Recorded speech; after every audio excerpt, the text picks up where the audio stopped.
On s'en va dans 1 Samuel, mais on n'ira pas tout de suite dans le chapitre 26. On va s'introduire avec les 2 premiers versets du chapitre 22. Vous allez voir pourquoi. Donc, on est dans 1 Samuel, mais on commence avec le chapitre 22. Comme à l'habitude, après que j'aille lu, je vais prier et j'ai hâte de vous partager ces belles vérités de la parole de Dieu. David partit de là et se sauva dans la caverne d'Adulam. Ses frères et toute la maison de son père l'apprirent et ils descendirent vers lui. Tous ceux qui se trouvaient là dans la détresse, qui avaient des créanciers ou qui étaient mécontents, se rassemblèrent auprès de lui et il devint leur chef. Ainsi se joignirent à lui environ 400 hommes. Seigneur, puisses-tu ouvrir nos yeux qu'on contemple les merveilles de ta parole, les merveilles de qui tu es. Tu es le plus grand et le meilleur David. Mais merci qu'on peut considérer la vie de cet homme et s'y retrouver, s'y identifier et justement trouver notre identité. Donc, on s'en remet à toi pour que tu nous enseignes comme juste toi peux le faire. Merci que c'est toi le vrai enseignant, c'est toi qui fait l'œuvre véritable dans les cœurs, une œuvre éternelle. Et donc, on s'en remet complètement à toi, Seigneur, pour ce temps béni que tu nous donnes ensemble. On te le demande au nom de Jésus. Amen. On va voir ensemble le leadership de notre vraie identité. Puis on peut dire, d'une certaine manière, la Bible est un recueil d'études de cas, là, de différents exemples d'identité. Par exemple, Abraham, le père d'une nation. Vous parlez d'un projet, là? Ouais, toi, là, tu vas être le père d'une nation. Oh, wow! Tout qu'une identité, tout qu'un projet. Joseph, encore la Genèse, tu vas être le libérateur de ta famille, puis du peuple nombreux que ça va devenir. Puis Moïse, un peu la même chose, dans le même pays, mais dans des circonstances différentes et plus tard. Toutes ces personnes que nous chérissons, hein, on aime ces personnages de l'Ancien Testament, ils ont reçu un appel d'être des leaders selon l'identité que Dieu leur donnait, leur vraie identité, leur God-given identity, leur identité qui leur vient de ce que Dieu faisait d'eux autres. Évidemment, on pourrait en nommer tellement, là. C'est pour ça que je vous dis, la Bible, c'est comme un recueil de ça. Et souvent, là, ils étaient comme ça, des leaders et tout ça, mais bien malgré eux, leur vision d'eux-mêmes, là, comme, voyons, je ne peux pas aller devant Pharaon, j'ai trop peur, je ne parle pas comme il faut. Les circonstances, Joseph qui tout allait contre ce que Dieu avait montré dans son rêve. Les personnes, justement, Joseph aussi, ses frères qui l'ont presque tué. Et donc, Dieu leur parlait selon leur vraie identité, selon le projet que lui avait formé sur eux autres, sur le plan que lui avait pour eux. Et même au-delà, parce qu'on sait que ces gens-là, ils ont eu des histoires qui se sont terminées là, il y a des milliers d'années, mais c'était la grande histoire de la rédemption qui est en train de s'accomplir et qui s'est accomplie en Jésus-Christ. Tout ça était préparatoire, tout ça fait partie du grand plan de Dieu. Et savez-vous quoi? On est encore aussi dans ce grand plan. On est ici, c'est un enfant de Dieu, fait partie de l'histoire de la rédemption. Et si vous ne l'êtes pas encore, vous êtes invité à y prendre part. Wow! Ça, c'est une invitation, faire partie de l'histoire glorieuse de la rédemption du Dieu vivant. Rien de moins, mes amis, et c'est effectivement ce à quoi Dieu nous appelle, par son Fils bien-aimé, Jésus-Christ. Et tout ça, c'est par l'identité que Dieu nous donne. Ce n'est pas une identité autoproclamée, c'est Dieu qui dit, comme on a vu dans notre premier message pour le mois d'avril, il a dit à Jésus, « Tu es mon Fils, en qui j'ai mis toute mon affection. » Et il nous dit aussi la même chose à nous qui sommes en Jésus. C'est l'identité que lui nous donne, et d'où l'importance ici de voir le leadership de notre vraie identité. Parce qu'on va voir, bon...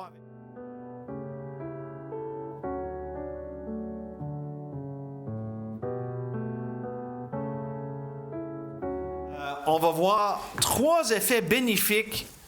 On va appeler ça, plus facile à dire, le leadership identitaire. Le leadership identitaire. 3 effets bénéfiques. Avec David ici, d'abord, le premier effet bénéfique, le leadership identitaire attire à Jésus-Christ. C'est pour ça qu'on commence ici dans le chapitre 22. D'abord, avant de regarder le leadership de David, je vous pose la question, c'est quoi ça un leader?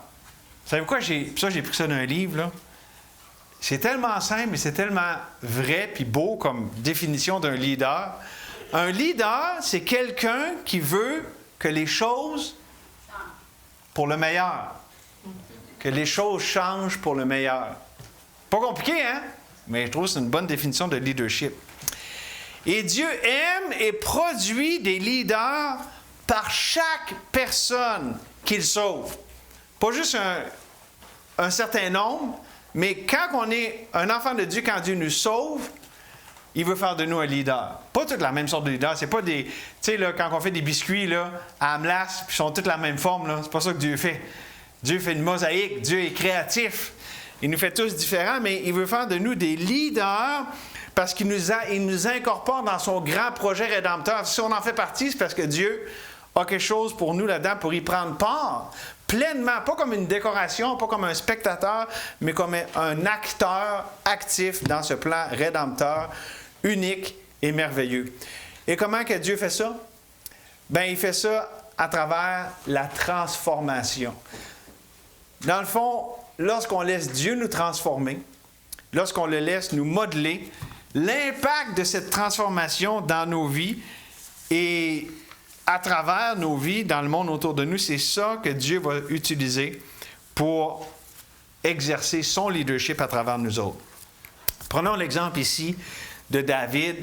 Une prophétie qui est donnée dans Ésaïe, on va dire que c'est vraiment pour le plus grand et le meilleur David, mais David est une ombre de Jésus, puis il est quand même l'ombre, là. Moi, juste être un ombre de Jésus, je suis bien content, là.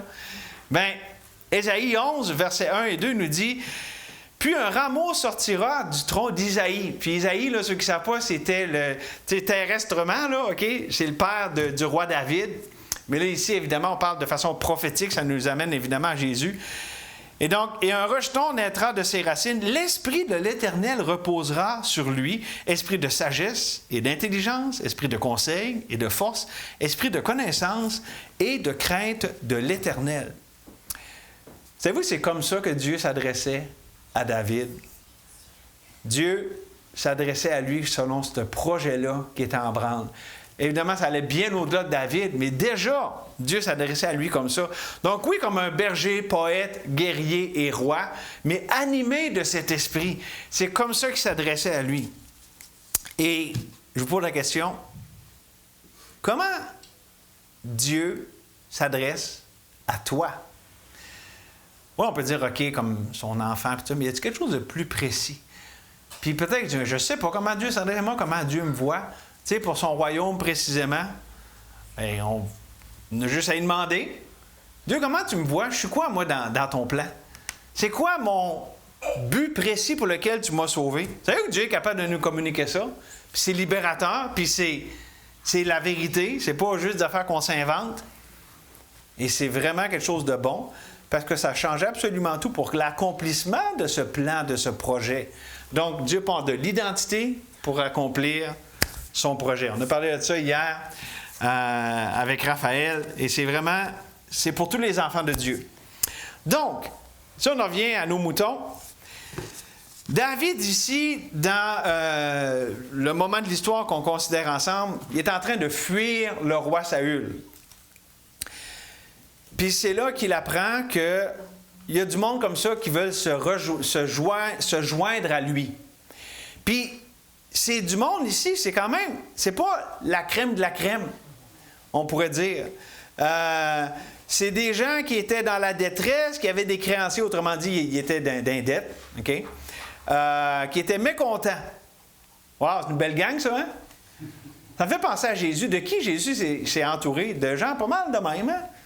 C'est drôle, c'est un type de Jésus, ça, ici, qui s'entourait de gens comme ça, un peu tout croche. Mais pourquoi David et Jésus aussi a attiré ce genre de monde? Je crois que c'est parce que David connaissait son identité. Et bon, on a dit son identité, c'est berger, poète, guerrier et roi. Et même, on apprend plus tard que c'était un homme selon le cœur de Dieu. Et savez-vous quoi? Dans le passage qu'on a lu là, avant la prière, tantôt, là, dans Matthieu 26, on voit pourquoi que Dieu dit que c'est un homme selon mon cœur. Oui, il y avait l'occasion de se venger, puis il a usé de miséricorde. Il y a un type de Jésus, hein, comme sur la croix, qui dit « Pardonne-leur, car ils ne savent pas ce qu'ils font ». C'est une image. C'est ça le cœur de Dieu, puis c'est la gloire de Dieu de pardonner, d'être miséricordieux. Et donc, David manifestait ça. Fait que je pense que les gens autour de lui, quand ils voyaient David, il y avait une idée un peu plus, c'est quoi le cœur de Dieu? Et c'est ça qui les attirait, c'est le Dieu de David. C'est comment Dieu était attaché à son... David était attaché à son Dieu. Wow, ça c'est un leader comme il n'y en a pas d'autres. Pourquoi? Pas à cause de David, à cause du Dieu de David. Parce que ces hommes, même, si on peut aller plus loin, c'est des hommes, on va dire, désœuvrés, mais sont devenus, littéralement, le mot, c'est les Giborim, ça veut dire les plus vaillants. Les plus vaillants, c'était tous que des guerriers, là, les plus vaillants de l'histoire d'Israël. Ils ont fait la nomenclature, puis ça dit ce qu'ils faisaient, leurs exploits, puis là, un qui a fait ci, puis l'autre ça, puis ils tenaient devant des géants, puis des armées, puis...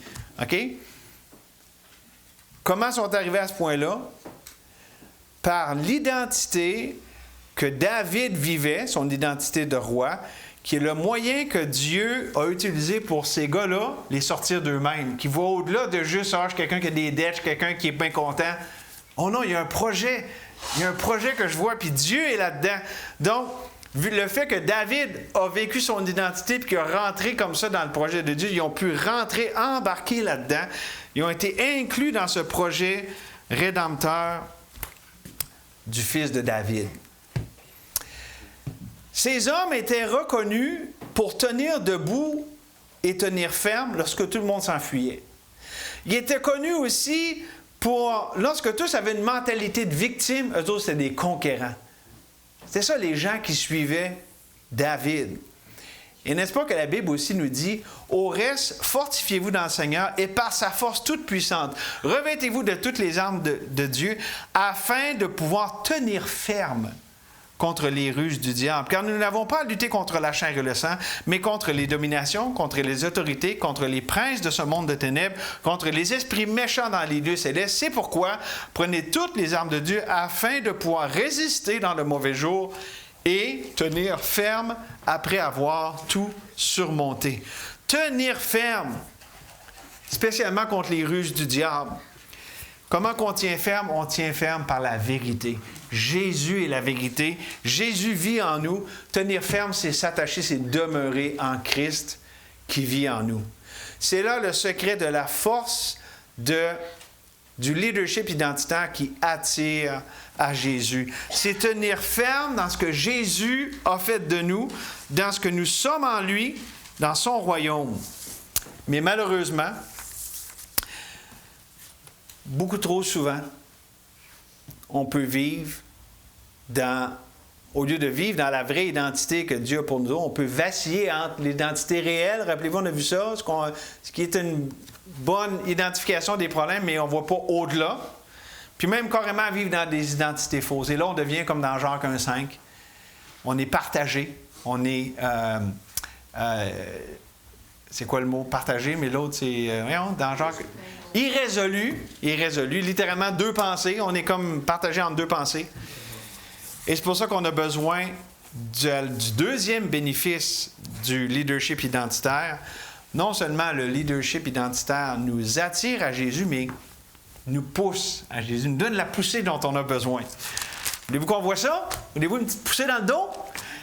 On va y aller avec... Là, on y va dans le chapitre 26. On va juste lire un verset pour l'instant. Mais dans le chapitre 26, David donne un défi au verset 6. David prit la parole et s'adressant à Achimélec, Étien et à Abishai, fils de Tséruja et le frère de Joab, il dit « Qui veut descendre avec moi dans le camp vers Saül? » Puis ça, c'était dangereux, là. C'était tous des hommes armés, l'élite, 3000 personnes d'élite. C'était pas un petit camp, là.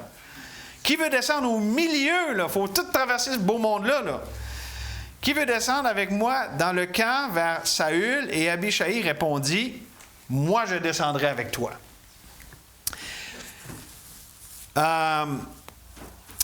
C'est une très bonne chose lorsqu'on embrasse notre identité, lorsqu'on la vit, d'attirer à Jésus, mais le leadership identitaire va plus loin, nous pousse vers Jésus, nous donne pas une contrainte méchante, mais ici, comme il met au défi, qui veut venir avec moi? Et il donne l'occasion ici d'aller au-delà, d'aller plus loin. Et on va voir ici, il y a vraiment une illustration puissante de ce que ça veut dire de vivre ce leadership identitaire. Parce que dans ce chapitre ici, qu'on a lu ensemble tantôt,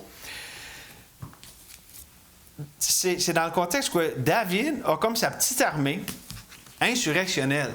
Parce que c'est une armée dans le pays. Tu sais, ici, là, si on avait, tu sais, il y a l'armée canadienne, s'il y avait une armée, là, mettons, chinoise, dans le pays qui est formée, on appelle ça de l'insurrection. OK? On n'a pas le droit. Je veux dire, tu n'as pas le droit d'avoir une armée dans un pays étranger. OK? Ben c'est ça que David faisait. Il avait sa petite armée. OK, vous dites armée, 600 personnes, mais quand même, il était redoutable. Là. Fait que là, c'était comme ça qu'il était, OK? Puis, pensez-vous quoi? Il aurait pu vraiment tout virer à l'envers puis amener du trouble. Mais il n'a pas agi en ennemi de Saül. Il y avait une armée, mais pas pour se lever contre Saül. Il ne voulait pas lui rendre l'appareil parce qu'il aurait été justifié. Hey, il veut me tuer. J'ai été oint par l'Éternel. C'est moi le roi légitime. OK?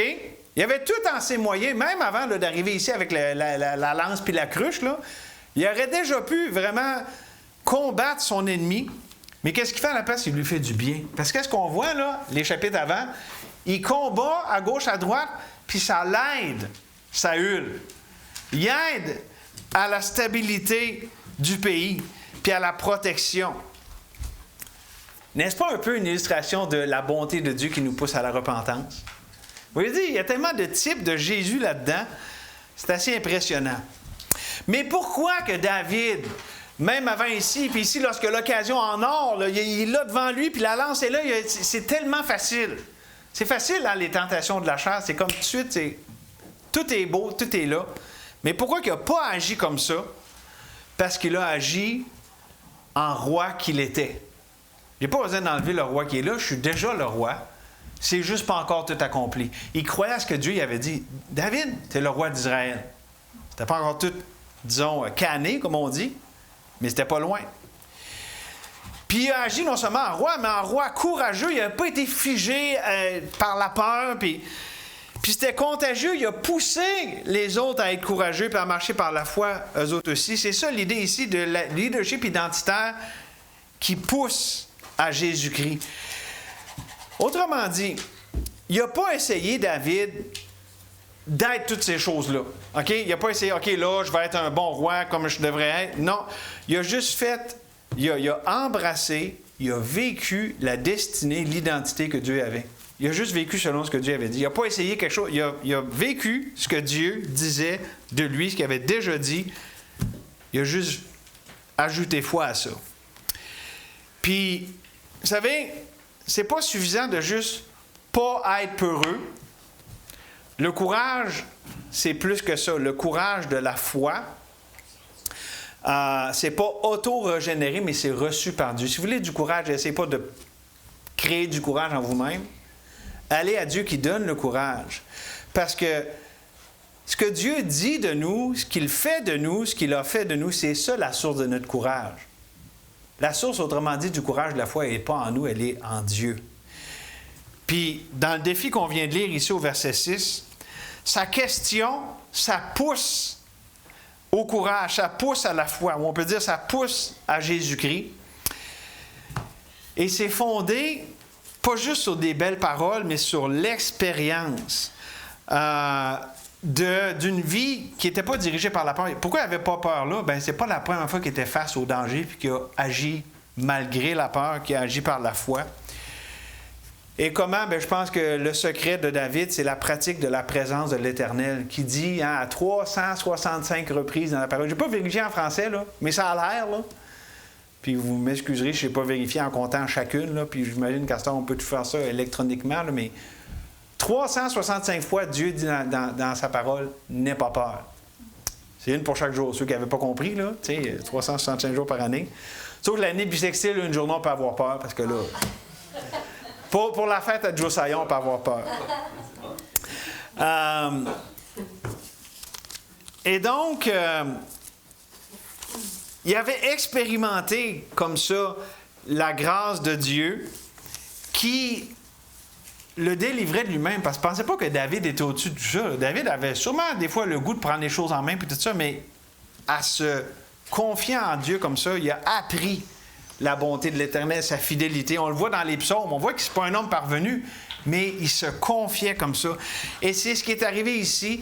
Et son leadership spirituel, David, c'était essentiellement de prêcher par l'exemple. Pourquoi? Il a pris 100% part au risque. Il n'a pas dit qui veut y aller, puis moi, je n'y vais pas.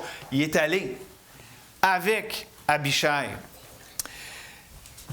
Si vous voulez avoir une tribune d'influence, si vous voulez avoir un cercle d'influence auprès de ceux que vous aimez, n'ayez pas peur de vous mouiller les pieds, de prendre le risque de la foi. Et ici, je pense qu'on a un exemple. Vous savez que comme pasteur, je prends un risque d'une façon lorsque je veux encourager une culture de transparence, de ne pas avoir peur d'être vrai. Pourquoi? Parce que c'est pas tout le monde nécessairement qui a le goût d'être vrai par rapport à ses faiblesses, puis ses peurs, puis tu sais, c'est plus facile de se cacher derrière l'anonymat ou tout ça. Donc, on peut dire qu'il y a un risque à ça, mais je le prends 100%, puis j'y prends part. Ça ne me dérange pas d'être vrai par rapport à mes luttes, mes faiblesses, puis mes choses. Je pense que c'est ça l'idée de pousser à Jésus-Christ. Parce que ce qu'on veut comme Église, une Église qui est pas de problème, que tout est beau, en tout cas, qui a de l'air, ou une Église qui est vraie, puis que non, tout n'est pas beau, puis moi, j'aime bien mieux l'autre, parce que là, on est dans le vrai. On est dans le matériel que Dieu utilise pour bâtir son œuvre, son Église. Et donc, c'était le deuxième bénéfice du leadership identitaire. Il pousse à Jésus-Christ. Et avec la suite du chapitre ici, on voit que le leadership, troisièmement, a comme bénéfice de nous ramener à Jésus-Christ. Attire à Jésus, pousse à Jésus, nous ramène à Jésus. Remarquez ici la différence entre l'attitude et la réaction d'Abishai. Abishai, pas trop comment le prononcer, là. Le gars avec Jésus, là. Avec David, pardon. Abishai dit « Hey, t'as ta chance, Dieu met ton ennemi devant toi pour que tu puisses te venger. » C'est quoi l'attitude de David? Non, c'est pas la volonté de Dieu, puis c'est pas mon rôle non plus.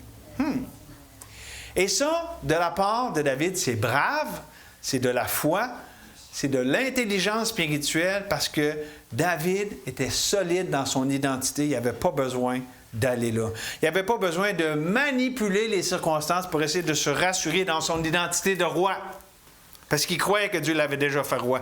Il s'attendait à Dieu, et c'est aussi ce qui a ramené Abishai à la foi. C'est une douce réprimande. « Ah, t'as peu, on ne va pas prendre les choses en main, on va laisser Dieu agir, on va arrêter pour savoir que l'Éternel est Dieu. C'est lui qui domine sur les nations. C'est lui qui place les rois. » Et pour transposer dans la terminologie du Nouveau Testament, David n'a pas agi dans le domaine par les moyens de la chair, mais a recherché la conviction du Saint-Esprit, et ça l'a marché parce que, qu'est-ce que Saül a dit, verset 21? Saül dit, après, là, que, bon, il a eu l'occasion de se venger, puis là, il est parti, puis là, il a crié, puis il s'est fait connaître. Regardez ce que Saül dit au verset 21. « J'ai péché, reviens mon fils David, car je ne referai plus de mal, puisqu'en ce jour, ma vie a été précieuse à tes yeux. J'ai agi comme un insensé et j'ai fait une grande faute. » Wow! Ça, c'est... Est-ce que David a tout eu besoin de dire ça? T'es donc bien insensé, David. T'agis en insensé, tu fais toutes sortes de choses tout croche. Il n'a pas besoin de rien dire. Il a laissé Dieu agir, puis c'est Saül qui l'a dit de lui-même. Ça, c'est pas mal mieux. Savez-vous quoi? C'est ça qu'on doit rechercher si on veut marcher par l'Esprit. Que le Saint-Esprit ouvre les yeux, que le Saint-Esprit convainque pour amener ce genre de confession. Parce que ça vient de Dieu, ça ne vient pas de nous autres. Et son arme à David, c'est la vérité. Dans les versets 13 à 16, il fait juste amener les choses. Il dit, « Hey, regarde, il y a quelqu'un qui est allé, là, puis il a pris la lance puis l'eau, Vous ne l'avez pas protégé. Vous n'avez pas assumé votre rôle en tant que ceux qui sont auprès du roi pour le protéger. Il a juste dit les choses. Regarde, vous avez manqué à votre devoir. Il n'a pas essayé de faire des techniques de manipulation. Il a juste amené les faits. Voici ce qui est arrivé. Puis, une autre arme aussi qu'il utilise, ça, c'est la dextérité pour utiliser la vérité.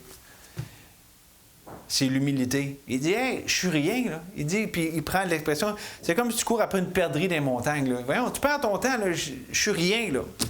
Donc, la vérité dans l'humilité, c'est ça les armes que David a utilisées pour vaincre son ennemi. Spécial, hein? Pensez-vous qu'on a pas mal les mêmes d'autres avec? Absolument. Paul dit, on n'a aucune arme contre la vérité, on en a pour la vérité. Puis Paul a utilisé beaucoup d'humilité envers, justement, quand il a dit ça, c'est les Corinthiens, puis les gens s'attaquent à lui. Il n'a pas essayé de se défendre lui-même. Il a laissé Dieu le défendre. David a répondu à Saül en plaidant sa confiance en l'Éternel. Regardez le verset 19 et 20. Que le roi, là c'est David qui parle, que le roi, mon Seigneur, daigne maintenant écouter la parole de son serviteur. Si c'est l'Éternel qui t'excite contre moi, qu'il agrée le parfum d'une offrande. Mais si ce sont des hommes, qu'ils soient maudits devant l'Éternel, puisqu'ils me chassent aujourd'hui pour me détacher de l'héritage de l'Éternel, et qu'ils me disent, va servir des dieux étrangers. Oh, que mon sang ne tombe pas en terre loin de la face de l'Éternel, car le roi d'Israël s'est mis en marche pour chercher une puce, comme on chasserait une perdrix dans les montagnes. Il plaide ici à ce que Dieu puisse faire justice. Sa confiance est en l'Éternel, c'est en lui qu'il s'en remet. Et c'est ça l'idée de ramener, du leadership identitaire qui ramène à Jésus-Christ, c'est d'être centré, non pas sur nous-mêmes, mais sur le Dieu qui lui fait justice, qui lui est capable de convaincre. Et c'est ça le leadership humble qui produit la conviction du Saint-Esprit. Ça peut paraître plus dur que par la manipulation, mais les résultats sont 100 fois meilleurs. Et ça va déterminer complètement la suite des choses pour la vie de David. Parce que David, là, l'histoire continue. Après ça, il est devenu pleinement roi. Okay? Si vous ne connaissez pas le reste de l'histoire, là, peu de chapitres après, malheureusement, Saül et ses fils meurent à la bataille. OK? Puis dans 2 Samuel, on voit David qui devient vraiment là, le roi d'Israël à Jérusalem et tout ça. Et là, après ça, il y avait un beau projet de faire un temple. Puis Dieu a dit, ton identité, c'est berger, poète, guerrier et roi. Et ton identité de guerrier, ça ne va pas avec bâtir un temple. Tu as répandu du sang. Ça va être ton fils qui va être le bâtisseur. C'est lui que j'ai désigné pour ça. Puis David l'a accepté. David il voulait être dans la maison de l'Éternel. Il chérissait la présence de l'Éternel. Pour David, ça devait être « Ah, ouais, Dieu, moi qui t'aime, tu veux pas que je te bâtisse ce temple? » Non, Dieu avait d'autres choses pour lui.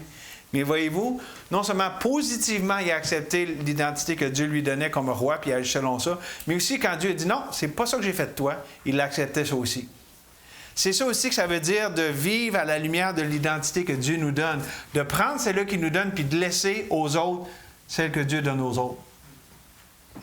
Parce que c'est sorti aussi dans la prière, c'était quoi le problème de Saül? Il était jaloux. Une jalousie meurtrière.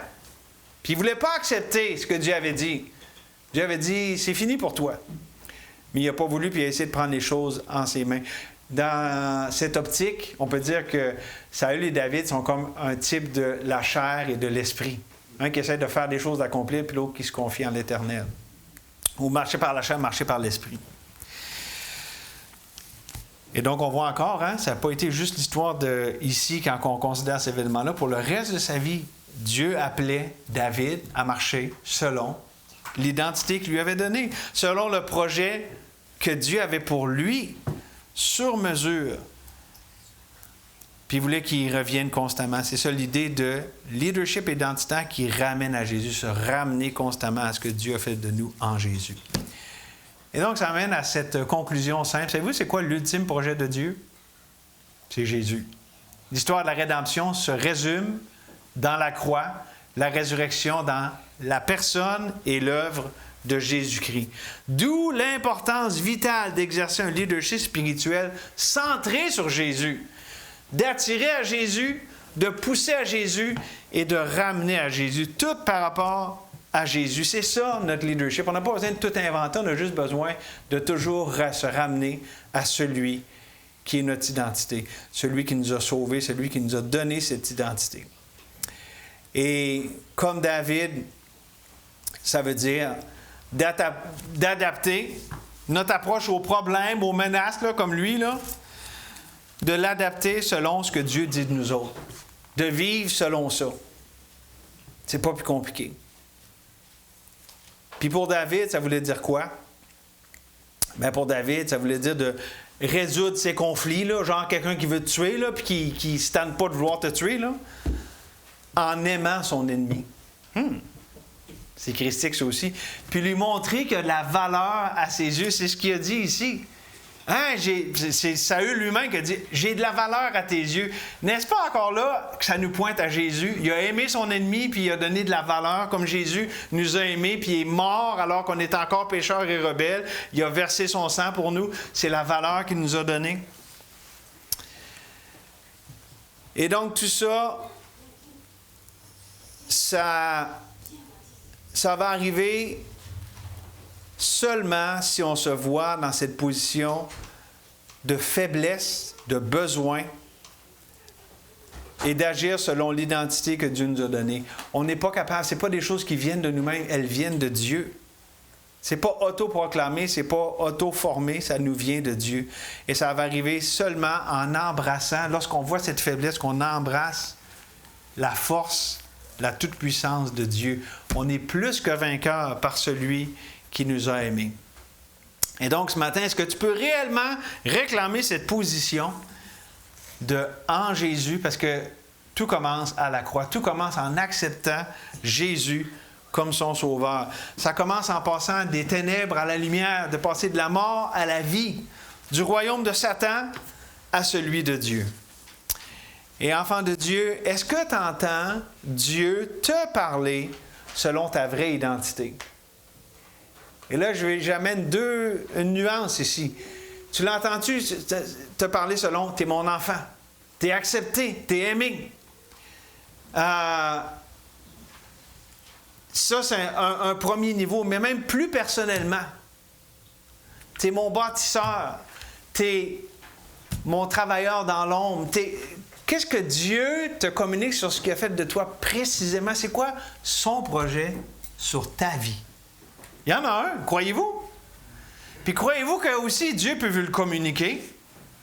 Ça fait toute qu'une différence, parce qu'après ça, on agit selon ça. Ça nous donne un but, ça nous donne une fin à laquelle on peut s'attacher puis revenir constamment. J'en ai aucune idée. Juste à le demander à Dieu. Dieu est capable de nous le communiquer. Dieu est vivant et il peut communiquer à ses enfants.